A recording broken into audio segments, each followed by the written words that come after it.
బాధ్యత మీది. ఆ తర్వాత ఇవాళ మోడీ గారు ఓబీసీగా చెప్పుకుంటా ఉన్నారు, బండి సంజయ్ గారు ఓబీసీగా కేంద్ర మంత్రులుగా ఉన్నారు. వారికి నిజంగా బీసీల పట్ల ప్రేమ గాని చిత్తశుద్ధిగాని ఉంటే మేము రేపు అసెంబ్లీలో 42% రిజర్వేషన్ కి చట్టబద్ధ తీసుకురాబోతా ఉన్నాం, అసలు బిల్లు తీసుకురాబోతా ఉన్నాం. దీనికి 9th షెడ్యూల్ చేర్చి ఇక్కడ ఒకటి చేసి దీన్ని అమలు చేయాల్సిందిగా. అదే విధంగా నిజంగా వాళ్ళకి చిత్తశుద్ధి ఉంటే మేమైతే కుల సర్వే అయితే ఈ రాష్ట్రంలో చేశామో రేపు 2026లో జరిగే ఏంటి కాస్ట్ సెన్సస్ జనరల్ సెన్సస్ లో కాస్ట్ ని జోడించి మీ చిత్తశుద్ధిని చాటుకోవాలని ఇవాళ రిజర్వేషన్ కూడా చేయడం జరిగింది. ఓకే, అయితే ఇక్కడ సార్ ఒకటి వాళ్ళు ఒకటి రేజ్ చేస్తున్నారు. ఇప్పుడు మీరు బీసీలకు 42% రిజర్వేషన్ విద్యా ఉద్యోగాల్లో కల్పిస్తూ దానికి చట్టబద్ధత కల్పిస్తూ అసెంబ్లీలో బిల్లు పెడతారు. వాళ్ళు ఏమంటారంటే ముస్లిం బీసీలు కలిపితే ఎట్టి పరిస్థితిలో సపోర్ట్ చేయమంటారు. ముస్లిం బీసీస్ కాకుండా పెట్టే అవకాశం ఉందా? డొంక తిరుగుడు ప్రయత్నం అనేది ఇప్పుడు ఇవాళ అందుకే మోడీ గారు అంటే వాళ్ళు ఇన్ ప్రిన్సిపల్ గా వ్యతిరేకం, వాళ్ళ స్టాండ్ అయితే క్లియర్ చేస్తారండి. వాళ్ళు దేశంలో ప్రజలందరూ ఎన్నుకుంటే ప్రభుత్వంలోకి వచ్చిన వ్యక్తులు ఇండియా అనేది ఒక సెక్యులర్ స్టేట్ అనేది మర్చిపోతా ఉన్నారు.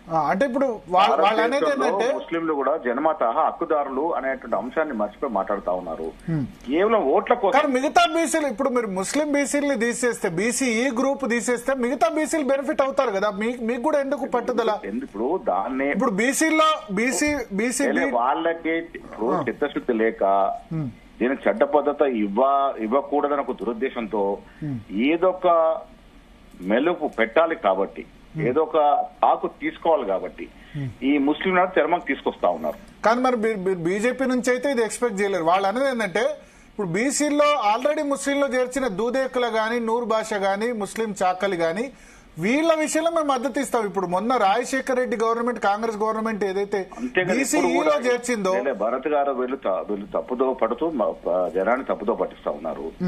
ఇలా ఈ రాష్ట్రంలో 12% ముస్లిం ఉంటే దాదాపు 8% మేము బీసీ ముస్లిం బీసీలుగానే నామోదు చేసుకున్నారు. ఇప్పుడు మేమేమంటామంటే బీసీ వెనకబాటు తనంతోనే కదా మనం నిర్ణయిస్తా ఉంది. ఆ వెనుకబడ్డ తరగతుల వారికి ఏ కులమైన ఏ మతమైనా ఈ దేశంలో వారికి హక్కులు రావాలి కదా. ఇప్పుడు మోడీ గారు ఆడియో ఇవాళ రేవంత్ రెడ్డి గారు వినిపించినారు. మోడీ గారు చెప్తా ఉన్నారు దాదాపు 70 కులాలు. ఈ బీసీఈ గ్రూప్ ను పక్కన పెట్టి మిగతా బీసీలందరికీ కూడా ప్రయోజనం కల్పించవచ్చు కదా, దానికి మేము మద్దతు ఇస్తామని సంజయ్ అంటున్నారు. ఇప్పుడు గ్రాడ్యుయేట్ మీటింగ్ లో ప్రతి చోట కూడా నేను కొట్లాడతా, మీరు బీసీఈ గ్రూప్ ను అవాయిడ్ చేయండి అంటున్నారు ఆయన. చెయ్యలేక చేసే ఉద్దేశం లేక దురుద్దేశంతో దీన్ని తప్పుతో పట్టిస్తా ఉన్నారు.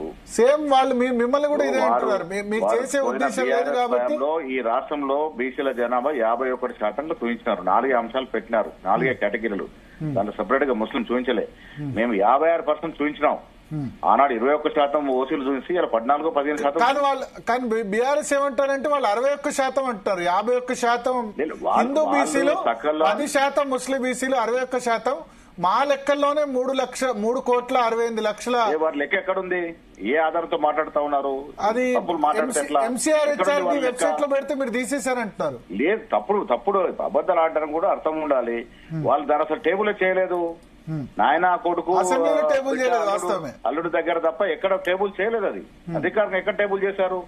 దానికి ఏం శాంటిటీ ఉంది?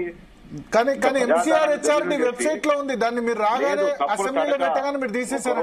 అశాస్త్రీయంగా జరిగింది, వాస్తవాలు రాలేదు.